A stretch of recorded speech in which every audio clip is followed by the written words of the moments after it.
On se retrouve aujourd'hui dans une nouvelle vidéo où je vais répondre aux questions qu'on me pose sur Clone On me pose souvent, Clone c'est une vraie école?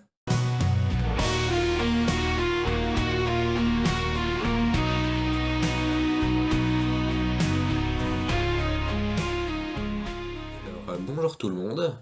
On se retrouve aujourd'hui dans une nouvelle vidéo où je vais répondre aux questions qu'on me pose sur Clone ceux qui me les posent, c'est ceux que je croise, les jeunes que je croise en colo ou les gens que je croise sur la route. Aussi, je préviens juste, cette vidéo, elle sera peut-être pas très longue car je suis un petit peu malade, je parle un petit peu du nez, donc c'est pour ça. Du coup, les questions qu'on me pose. On me pose souvent, Claude Lara, c'est une vraie école? Bah oui, c'est une vraie école. Elle est basée aux US, dans le Michigan, je crois. Et oui, c'est une vraie école, après t'as un vrai diplôme, il y a de vrais élèves, elle est vraie. C'est juste qu'elle est pas comme toutes les autres écoles. Après, qu'on me pose aussi souvent comme question, c'est tu fais quoi concrètement comme cours? Bah justement, le principe de Clone Lara, c'est qu'il n'y ait pas de cours à proprement parler. Il y a plutôt des spirales de l'apprentissage. C'est une spirale en fait, c'est un projet du coup d'une matière que tu veux faire qui est divisée en plusieurs branches à remplir au fur et à mesure que tu avances dedans. Mais comme c'est un petit peu compliqué à expliquer là en 5 minutes chrono, je vais plutôt vous mettre dans la description une vidéo d'Eris qui a déjà fait une vidéo sur ce sujet. Donc voilà, si vous vous posez la question, vous savez où aller. Après, une autre question qu'on me pose souvent, c'est tu as des profs ou tu fais tout seul? Le but de Claude Lara aussi, c'est t'as pas de cours à proprement parler et t'as pas non plus de prof. En fait, dans chaque spirale, tu vas avoir ce qu'on appelle un mentor. Et le mentor, en fait, ça va être quelqu'un qui va t'aider pour ce projet. Donc, comme c'est un petit peu compliqué à expliquer, je vais vous mettre dans la description une vidéo qu'on a déjà faite sur le sujet des mentors. Et sinon aussi, on a nos conseillères qui sont là pour nous aider et nous conseiller, d'où leur nom. Après, une autre question qu'on me pose souvent, c'est est-ce que tu vas avoir un diplôme reconnu? Eh bah oui, Clonara, ça permet d'obtenir le HSD, le High School Diploma, et c'est l'équivalent américain du bac. Sauf que le HSD, il est valide dans le monde entier, alors que le bac, il n'est reconnu qu'en Europe. Donc ça, c'est cool.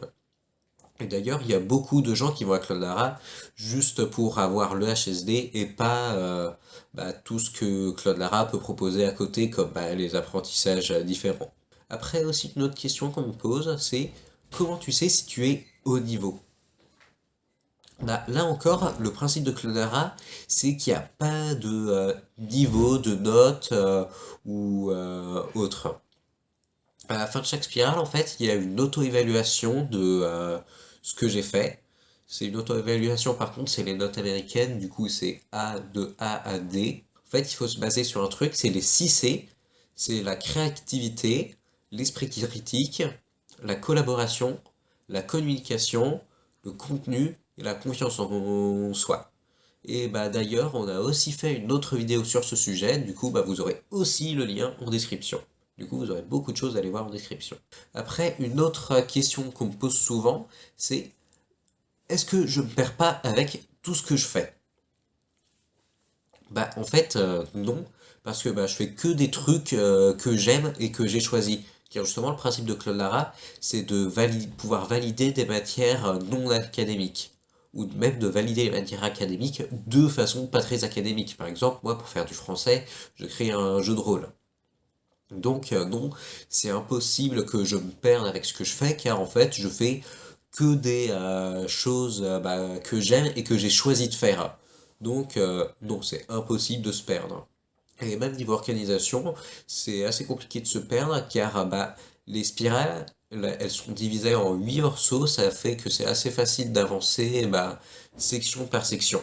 Et après aussi, en question qu'on me pose souvent, cette question, on me la pose très souvent après que j'ai expliqué que je suis nomade en Europe. Du coup, tu vis aux USA? Oui, on me la pose très souvent. Bah, quand je viens d'expliquer que où est-ce que je vis et que c'est en Europe, je pense qu'il y en a certains ou bien ils n'ont pas écouté, ou bien ils doivent aller prendre des cours de géographie. Du coup, voilà. Et la dernière question, c'est du coup, après que j'ai expliqué que je faisais le programme francophone, car Clonlara, oui, il y a un programme anglophone, francophone, germanophobe, phone, et je parle un petit peu du nez, et d'autres que j'ai oubliés encore. Et du coup, la dernière question qu'on me pose souvent, c'est So you speak English very well? Oui, on me la pose souvent parce que bah quand je dis que c'est un truc américain, je pense les gens bah directement ils pensent que je suis aux US pour le faire et du coup bah je parle anglais. Mais sinon oui, je parle quand même pas trop mal anglais. Bah je peux me débrouiller mais oui, mais je comprends pas pourquoi est-ce que directement c'est l'une des questions que bah, on me pose tout le temps très souvent. Bon bah voilà, je suis arrivé là au bout des questions qu'on me pose souvent par rapport à Claude Lara. J'espère du coup bah, que ça vous aura aidé bah, à un petit peu mieux comprendre ce que c'était, car c'est vrai que quand on n'est pas dedans, c'est assez dur à comprendre. Du coup, bah, si vous avez des questions, bah, n'hésitez pas à les poser en commentaire, et on se retrouve bientôt dans une nouvelle vidéo.